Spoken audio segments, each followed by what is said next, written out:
causa de nossos pecados, de nossas falhas ao alvo, por causa de nossas escolhas, do nosso egoísmo total, por termos nos desviado, aos nossos caminhos voltado. Foi da vontade do Pai oferecer seu Filho amado.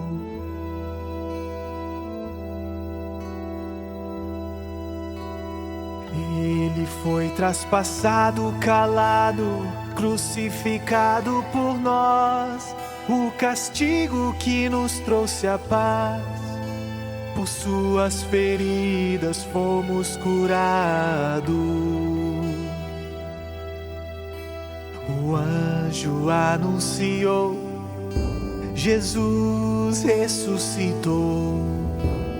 Não está mais na cruz, Cristo Salvador.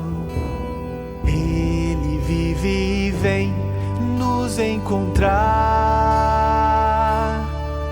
Aleluia, aleluia. Ele vive, ressuscitou,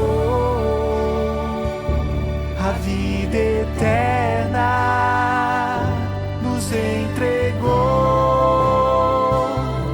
Somos livres por seu amor, da morte eterna nos libertou. Somos livres por seu amor. Aleluia, aleluia. Jesus Cristo, o Redentor, o Redentor.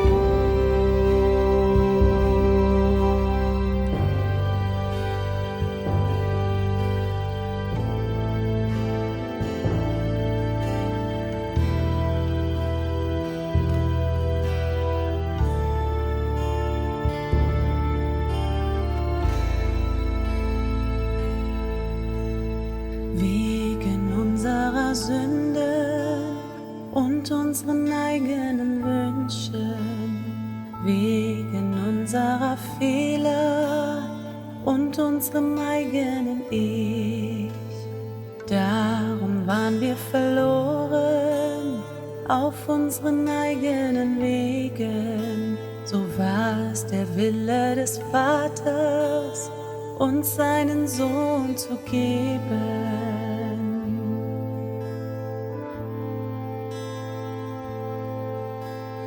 Er wurde verachtet, verstoßen, gekreuzigt für uns, und die Strafe, die auf ihm lag, brachte uns Frieden, und durch seine Wunden sind wir geheilt.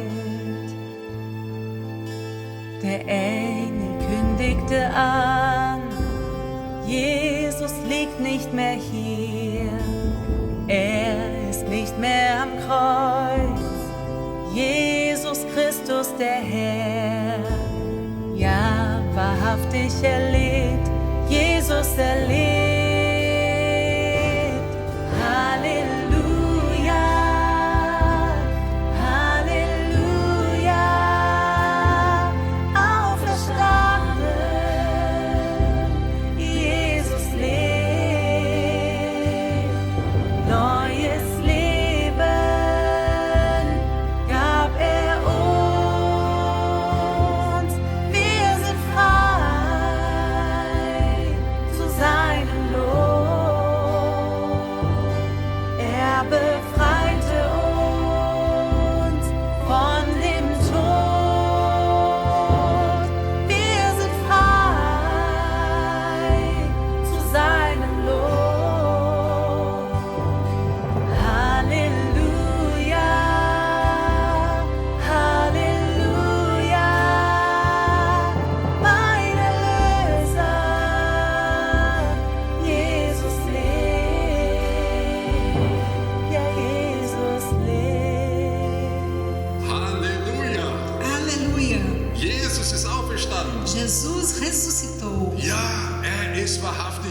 auferstanden. Ele verdadeiramente ressuscitou. So würde eine Gemeinde es wiederholen, wenn wir öffentliche Gottesdienste hätten. Assim a igreja iria repetir se nós tivéssemos culto público. Er lebt. Ele vive. Es ist ein Tag des Sieges. É dia de vitória. Wir feiern die Auferstehung Jesu Christi. Nós celebramos a ressurreição de Cristo. Wenn Jesus nicht auferstanden wäre, Se Jesus não tivesse ressuscitado, würden wir die armseligsten Menschen dieser Welt sein. nós seríamos as pessoas mais miseráveis aqui na terra. Das schreibt der Apostel Paulus in 1. Korintherbrief, É o que o apóstolo Paulo fala no 1 Coríntios, Kapitel 15, Vers 19. no capítulo 15, versículo 19. Aber er blieb nicht im Grab. Mas ele não permaneceu na sepultura. Das haben wir jetzt auch nochmals durch ein Lied gehört, über den Text auch von Karfreitag, aber über Ostern. Nós ouvimos isso agora numa música também de Sexta-feira Santa para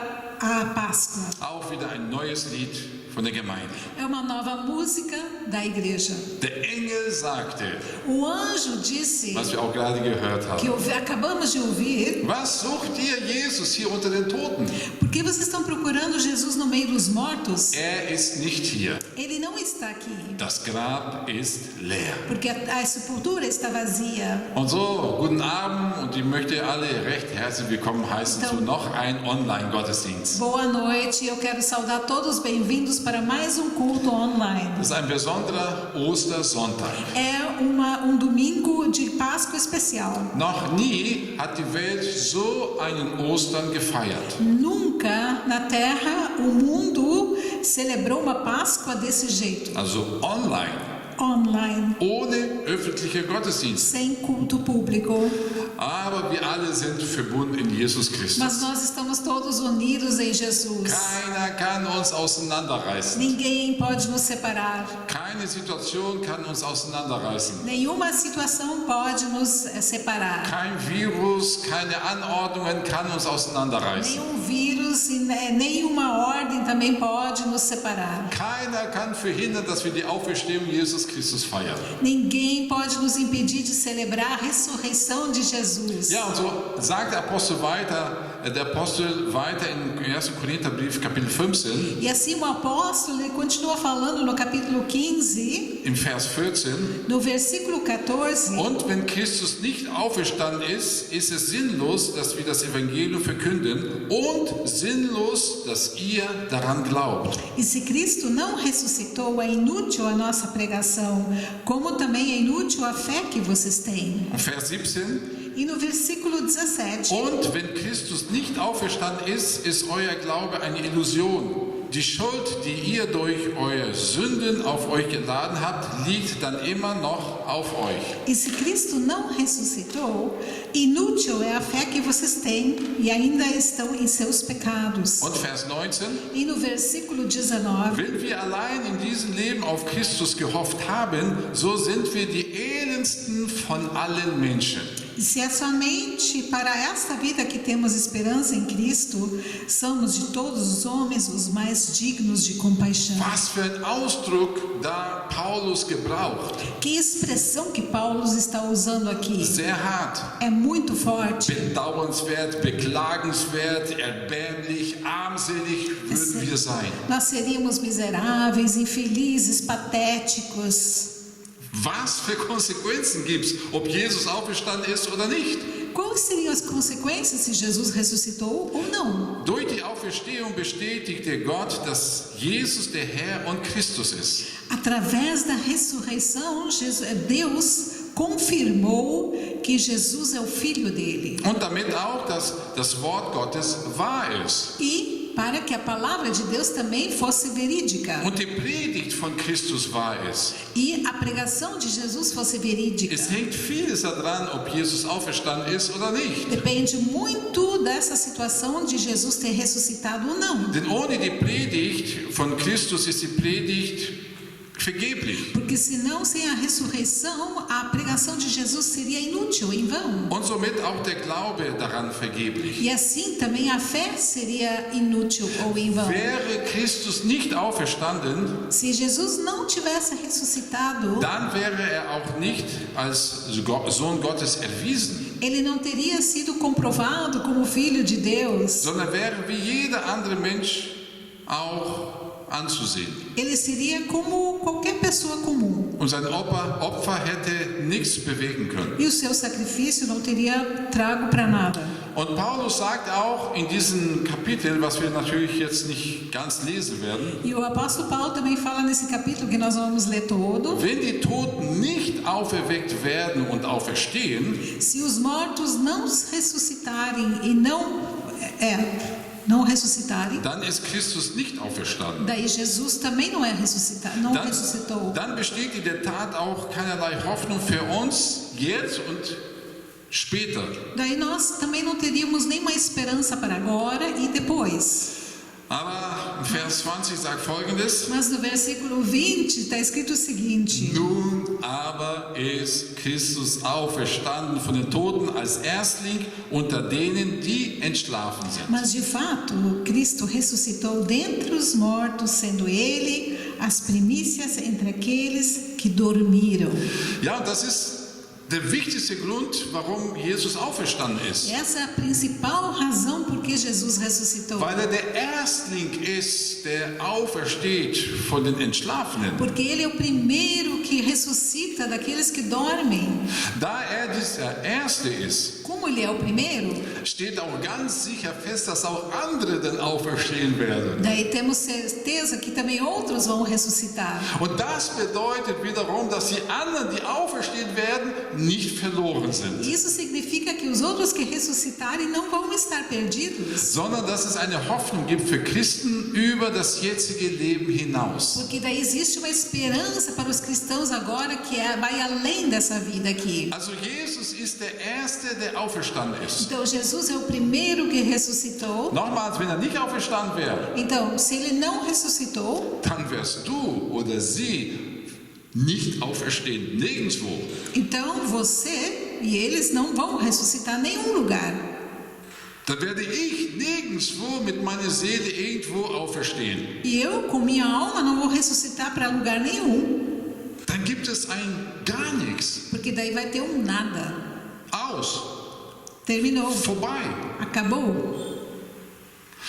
Er ist geboren und er ist in den Totenreich hinabgestiegen. Ele nasceu e daí ele foi para o reino da morte. Und der Tod konnte ihn nicht festhalten. E a morte não conseguiu prendê-lo. Wir haben ja vor 2 Tagen über Karfreitag uns Gedanken gemacht. Nós refletimos a respeito, na Sexta-feira Santa, a respeito da morte de Jesus, Da ist er gestorben wegen unserer Sünden. onde que ele morreu por nossos pecados Und er ist hinabgestiegen in den Totenreich. e ali ele desceu para o reino da Ich morte. denke, bis dahin können alle da noch mit bejahen, dass Jesus gestorben ist. Eu acredito que todos podem confirmar que ele morreu, Denn alle Menschen müssen ja sterben. porque todos vão morrer Und um dia. natürlich ist Jesus auch gestorben, Sim, Jesus também morreu, aber am Kreuz. mas ele morreu na cruz. Und er ist jetzt in den Totenreich E hinabgestiegen. agora ele desceu para o reino da morte.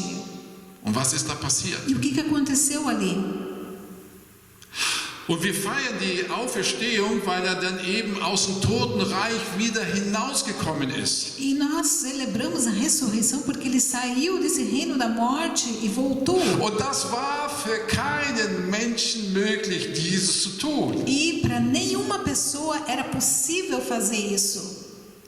Und ich habe auch schon oftmals dieses Beispiel genommen, was ich so interessant finde. E eu usei muitas vezes esse exemplo que eu acho tão interessante. Der Tod, er kann Menschen nicht festhalten, die ohne Sünde sind. A morte, ela não consegue segurar pessoas que estão sem pecado. Weil die Sünde, die hat Macht, Porque- wo Sünde ist. Porque onde há pecado, Ja, der Tod, der hat da Macht, wo Sünde ist. onde há pecado, a morte tem um poder de segurar. Und jetzt kommt einer in den Totenreich, E agora vem alguém lá para o reino da morte der ohne Schuld war. que não tinha culpa nenhuma. Wie wir am Freitag gesehen haben. Como nós ouvimos na sexta-feira. Das Lamm, das geschlachtet worden ist, O cordeiro que foi sacrificado sündlos, sem pecado, vollkommen, totalmente pleno, Gerecht. completo e justo. Und dann stelle ich mir Folgendes vor, da unten in den Totenreich. Daí eu imagino o seguinte, lá no reino da morte,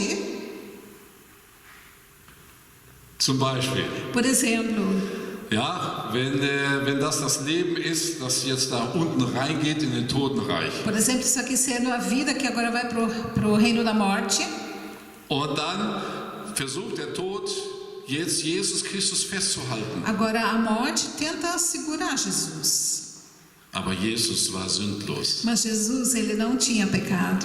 Das ist wie ein Rauch, das der Tod jetzt versucht festzuhalten und geht gar nicht. É como vapor que a morte tenta segurar que ele não consegue. So, jetzt versucht der Tod Jesus Christus festzuhalten. Agora a morte tenta segurar Jesus. Geht gar nicht. Não consegue. Kann gar nicht festhalten, Ele não consegue prender Jesus. weil da kein Anrecht ist über Jesus Christus. Porque não há nenhuma legalidade em Jesus. Und deswegen konnte Jesus E auferstehen. por isso que Jesus pôde ressuscitar. Deswegen ist Jesus der Sieg über den Tod. Por isso que Jesus é a vitória sobre a morte. Und diese Auferstehung feiern wir von Jesus E Christus. essa ressurreição nós celebramos de Jesus. Weil es ist nicht, dass er einfach wieder da ist, Não é porque ele simplesmente apareceu de sondern novo, er hat seine Macht erwiesen über den Tod. mas ele provou o seu poder sobre a morte. Und lass uns mal Gedanken machen, wenn wir sterben, Vamos agora refletir que a respeito de quando nós formos wenn morrer. wir hinabgehen in den Totenreich. Quando nós descemos lá para o reino da morte, Und das wird mit jedem Menschen passieren. e com certeza vai acontecer com cada ser humano. Was wird passieren? O que vai acontecer? Der Tod wird uns ewig festhalten können.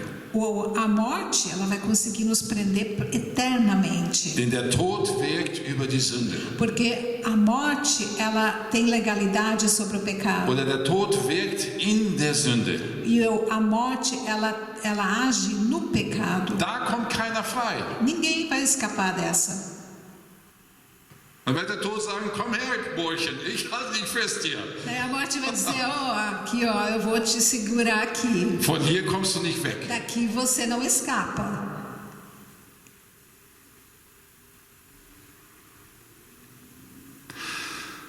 Und wenn wir verstehen die Bedeutung von Jesus Christus, Quando nós entendermos essa mensagem, esse significado de Jesus, weil Jesus ist stärker als die Sünde.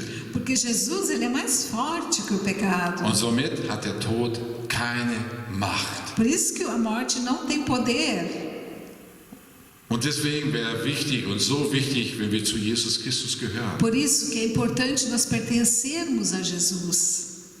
Denn aus uns heraus, Porque de nós mesmos, eines Tages, wenn wir sterben, dia, quando nós formos morrer, und das ist eine Tatsache, alle que werden sterben. é uma certeza absoluta que todo mundo vai morrer.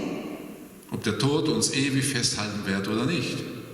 Daí vai ser a questão, será que a morte vai nos manter preso eternamente ou não? Und im Bibelvers 20, was wir schon gelesen haben, sagt, E no versículo 20, que nós já lemos, diz o seguinte: nun aber ist Christus auferstanden von den Toten. mas agora Jesus ressuscitou dos mortos. Und der Paulus, er berichtet hier, dass viele Menschen ihn gesehen haben. E o apóstolo Paulo fala que muitas pessoas viram Jesus. Ab Vers 5 können wir lesen, Nós podemos ler a partir do versículo 5. da sagt der Apostel Paulus, als der Auferstandene hat er sich zunächst Petrus gezeigt und dann dem ganzen Kreis der 12. Então ele se mostrou primeiro para Pedro e depois para os outros, todos os 12, os apóstolos. Und später zeigte er sich mehr als 500 von seinen Nachfolgern auf einmal. Einige sind inzwischen gestorben, aber die meisten leben noch.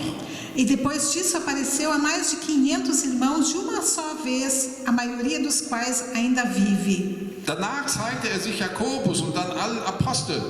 Depois apareceu a Tiago e então a todos os apóstolos. Als letzteren von allen hat er sich auch mir gezeigt. Ich war wie einer, der dem es keine Hoffnung mehr gibt, so wenig wie für eine Fehlgeburt. Depois destes apareceu também a mim como a que nasceu fora de tempo. Und die Emmaus-Jünger auch. E também os discípulos de Emaús Und noch so viele andere haben Jesus als der Auferstandene gesehen. e muitos outros viram Jesus, o ressurreto. Er lebt, Ele vive, er ist auferstanden. ele ressuscitou. Das bedeutet, er ist Gottes Sohn. Significa que ele é o Filho de Deus. Er hat die Macht über die Sünde. Ele tem o poder sobre o pecado. Mit ihm gibt es ein Himmel mit Gott. Com ele, nós temos um céu com Deus. Und diese Botschaft verkündigen wir immer wieder und immer wieder. E essa mensagem nós proclamamos sempre, sempre de novo. Und die Auferstehung Jesu Christi feiern wir immer wieder und immer E wieder. nós celebramos a ressurreição de Jesus sempre de novo. Weil es unsere Zukunft betrifft. Porque é relacionado com o nosso futuro. Es gibt einige von uns, die früher nicht an diese Botschaft geglaubt haben. Existem alguns que antigamente de nós que não acreditavam nessa mensagem. Wir waren skeptisch. Porque éramos desconfiados. So gibt es auch andere Menschen heute, die skeptisch sind über diese Botschaft. E tem outras pessoas hoje em dia que estão desconfiados ou não acreditam nessa mensagem. Oder die nicht daran glauben. Ou que não acreditam. Diese Frage müsste aber geklärt werden in dem Leben von jedem Menschen. Mas essa questão tem que ser esclarecida na vida de cada pessoa. Weil da geht es um die Zukunft. Porque ali é relacionado com o futuro. Jeder Mensch ist besorgt um die Zukunft. Cada pessoa se preocupa com o futuro. Lass uns mal so, ich habe mal so versucht, ein Beispiel herauszuholen, was das für uns bedeutet. Eu vou pegar um exemplo que mostra o que significa isso para nós. Ich denke, so ein Beispiel, was uns auch immer wieder betrifft in den heutigen Tag, was uns vielleicht klar macht, was diese Botschaft für uns bedeutet. É algo que é um exemplo que nos esclarece o que essa mensagem significa. Wisst ihr, hier in Deutschland, lasst uns mal hier sehen, in Deutschland Vamos olhar agora para a Alemanha aqui. wurde irgendwann mal das Arbeitslosengeld erfunden. Foi introduzido uma hora foi introduzido o seguro-desemprego. Also es wurde eingeführt, das Arbeitslosengeld. Foi introduzido na sociedade o seguro-desemprego. Das ist ein Ereignis in der Geschichte, wo wir nachlesen können. Então isso é um fato na história que nós podemos ler. Zuerst war das eine Arbeitslosenhilfe. Primeiro era uma ajuda para desempregados. Und es wurde immer besser gereift bis zu Arbeitslosengeld. E depois foi se desenvolvendo e se tornou um seguro-desemprego ou um dinheiro para desempregados. Da habe ich so nachgeschaut, wann das war. Eu fui olhar quando é que isso aconteceu. Zum Beispiel in der Bundesrepublik Deutschland wurde 1956 von der Regierung von Adenauer O governo de Adenauer, em 1956, eine als Arbeitslosenhilfe bezeichnete Fürsorgeleistung eingeführt, ele introduziu uma ajuda para as pessoas desempregadas, die im Anschluss an das Arbeitslosengeld aus Steuermitteln que também eram tirados depois dos impostos, von der Bundesanstalt für Arbeit ausgezahlt wurde und unbefristet war. e esse dinheiro ele era pago e era indeterminado, tempo indeterminado. Das waren noch gute Zeiten, wa? Eram tempos bons naquela época. Unbefristete Arbeitslosengeld, wa? Imagina, um seguro-desemprego que não termina. Aber es gab schon 1918, was ich interessant finde, Mas em 1918, nós sagt também hier- achamos algo interessante, da sagt hier eine für Personen über 14 Jahre alt, que fala ali que uma pessoa acima de 14 anos, die infolge des Krieges, que consequentemente da guerra, weil der erste Krieg war ja da zu Ende, porque tinha terminado a Primeira Guerra Mundial, durch Erwerbslosigkeit sich in bedürftige Lage befanden. então se essa pessoa tivesse em consequência da Primeira Guerra Mundial e estava sem poder trabalhar, Da fing es ja an. já começou ali. Das ist ja ungefähr wie hier die Corona-Krise, É ja? como agora a Corona-Crise. Leute, die jetzt in eine bedürftige Lage hineinkommen. hineinkommen. Pessoas que entram numa situação de necessidade, Da kommt Hilfe jetzt. daí agora vem uma ajuda. Und so wurde es damals so langsam diese Arbeitslosenhilfe eingeführt. E Ja? assim, naquela época, já começou essa ajuda para desempregados. Ja, warum rede ich über dieses Thema oder dieses Beispiel? Por que eu estou falando desse exemplo, desse assunto? Wie man hier in Deutschland so sagt, Como a gente fala aqui na Alemanha, lange Rede und kurzer Sinn. vamos chegar ao ponto, Wenn jemand heute arbeitslos wird, se alguém hoje perde o seu emprego, dann wird ihm Folgendes gesagt. daí é dito para ele o seguinte: Hey, du bekommst Arbeitslosengeld. você vai ganhar uma ajuda de dinheiro de desempregado. So, glaubt er jetzt daran oder glaubt er nicht?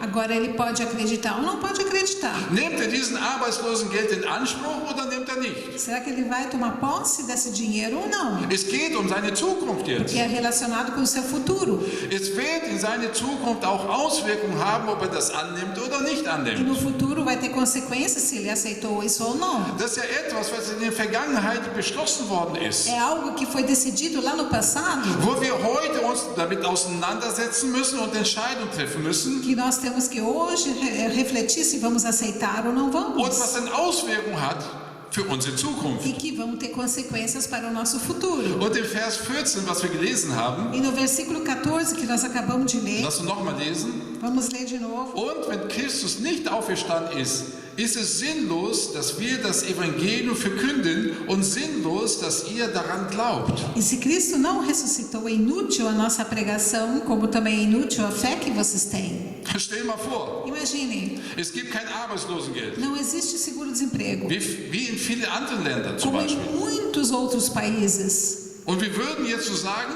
E agora a gente fosse dizer, es gibt Arbeitslosengeld. olha, você vai ter um seguro-desemprego. In einem Land, wo kein Arbeitslosengeld gibt, Num país que não tem o seguro. was ist es dann? O que é então? So ist diese Botschaft, wäre sinnlos. Essa mensagem, ela não tem validade. Wie kann ich etwas hineinrufen, was es gar nicht gibt? Como é que eu posso falar algo que não existe? Oder Vers 17. Ou no versículo 17, Und wenn Christus nicht auferstanden ist, ist euer Glaube eine Illusion. e se Cristo não ressuscitou, inútil é a fé que vocês têm. Wir würden zu einem Land, weiß ich, vielleicht in Afrika zum Beispiel, Por exemplo, vamos pegar um país na África und wir würden jetzt dahin gehen. e nós iríamos lá agora Und wir sagen, es gibt Arbeitslosengeld für euch. e nós falamos, oh, vocês vão ganhar um dinheiro de desemprego. Und die Leute würden jetzt daran glauben. E as pessoas iam começar a acreditar. Dann ist deren Glaube jetzt eine Illusion. Então, agora a fé deles vai ser uma ilusão. Weil die haben an eine Fake News geglaubt. Porque eles acreditaram numa fake news. Das ist Illusion. É ilusão. Wenn man etwas hineinruft, was nicht stimmt. Quando fala-se algo que não é verdade. Das sind jetzt zwei Varianten. Ich habe noch eine Variante. Essas são duas variantes. Agora vamos ver a próxima. Wollen wir sagen, es gibt Arbeitslosengeld. Vamos dizer agora tem seguro-desemprego. Ja, und wir würden dann sagen, E nós iríamos dizer, bist du arbeitslos? tu estás Ja, desempregado? hier in Deutschland, du bist arbeitslos. Tá, que nem aqui na Alemanha, tu está desempregado? Aber es gibt kein Arbeitslosengeld für dich. Mas não vai ter seguro-desemprego para você. Boah, schade, ne? Que pena! Das wäre doch katastrophal für die Person, nicht etwas zu bekommen, wofür er Recht hat. Seria uma catástrofe para essa pessoa se ela não recebesse isso que seria o direito dela. Also alle Varianten haben wir auch, was die Botschaft von Ostern betrifft. Nós temos todas as variantes que, as possibilidades que relacionam-se com a mensagem da Páscoa. Jesus hat etwas Großartiges für uns getan in der Geschichte. Jesus fez algo muito grande na história. por Er ist nós. auferstanden. Ele ressuscitou. Nochmals, Mais uma vez. wenn es wahr ist, Se for verdade dass er auferstanden que ist, ele ressuscitou, dann hat es Auswirkungen in unsere Zukunft. daí nós temos uma consequência para o nosso futuro. Wenn er auferstanden ist, Se ele ressuscitou dann sind wir e nós wie in diesem Beispiel von der Arbeitslosigkeit, wenn wir hineinfallen, como estamos assim acreditando que nem esse exemplo do seguro-desemprego, dann sind wir bedürftig geworden. daí nós nos tornamos Und necessitados. uns wird jetzt eine Hilfe E angeboten. agora nós recebemos uma ajuda, Aber wenn Jesus nicht auferstanden ist, mas se Jesus não ressuscitou, das hat Auswirkungen auch in unsere Zukunft. também vai ter uma consequência para o nosso futuro, Dann gibt es gar nichts. porque não vai ter nada. Kein Leben nach dem Não Tod. vai ter vida depois da morte, Kein Himmel. não vai ter céu. Dann sind wir wirklich die erbärmlichen Menschen auf diesem Daí nós Planeten. somos realmente as pessoas mais miseráveis aqui do planeta. Wir alle quer durch. Nós, todos. Und wir würden auch noch in unsere Sünden bleiben, E nós Devia- iríamos ainda permanecer nos nossos pecados, wo wir keinen Ausweg hätten. onde que nós não teríamos saída. Nochmals, Vers 17, lass uns reden. Vamos ver ainda o versículo 17 de novo. Und wenn Christus nicht auferstanden ist, ist euer Glaube eine Illusion. Die Schuld, die ihr durch eure Sünden auf euch geladen habt, liegt dann immer noch auf euch. E se Cristo não ressuscitou, inútil a fé que vocês têm.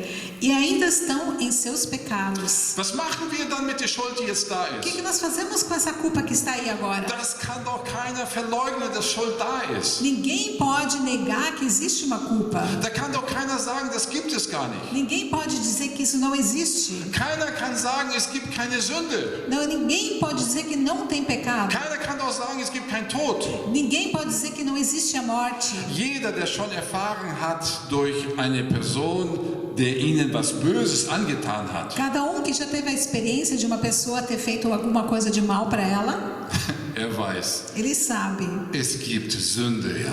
existe o pecado sim, Es gibt das Böse. existe o mal. Oder jeder, der schon etwas gemacht hat, jeder von uns, der etwas gemacht hat, was nicht in Ordnung war, E cada de nós que já fez alguma coisa que não estava certa, weiß, was Schuld bedeutet. ele sabe o que é uma culpa.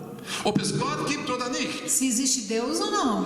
diese Sachen sind alle da. Todas essas coisas estão ali. Schuld, Culpa, Sünde, pecado, Grausamkeit, maldade, Lüge, mentira. Hinterlistigkeit und Hinterhältigkeit. Então a parte de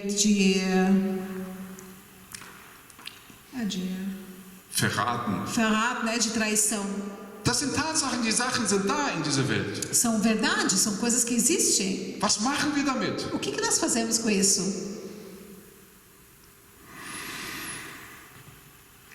Aber die Botschaft ist heute, Mas a mensagem de hoje, Jesus ist auferstanden. Jesus ressuscitou. Ja, wahrhaftig ist er auferstanden. Ele realmente ressuscitou. Das ist eine gute Botschaft. É uma mensagem muito boa. Das ist die Botschaft, die über unsere Zukunft entscheidet. É essa mensagem que ela decide o nosso futuro. Und wir freuen uns, E nós nos alegramos, weil wir wissen, porque sabemos, sein Tod ist unser Tod.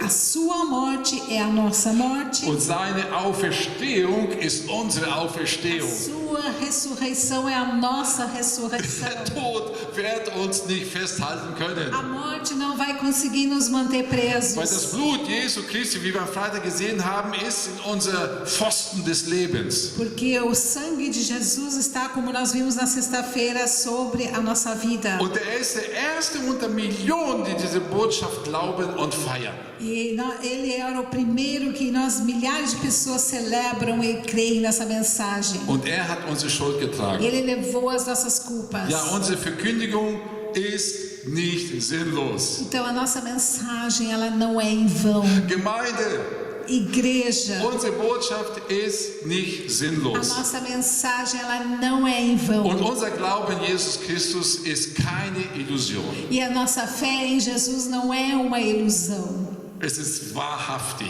É verídica, weil Jesus auferstanden. porque Jesus ressuscitou. Ich möchte noch ein Gebet. Eu ainda quero orar.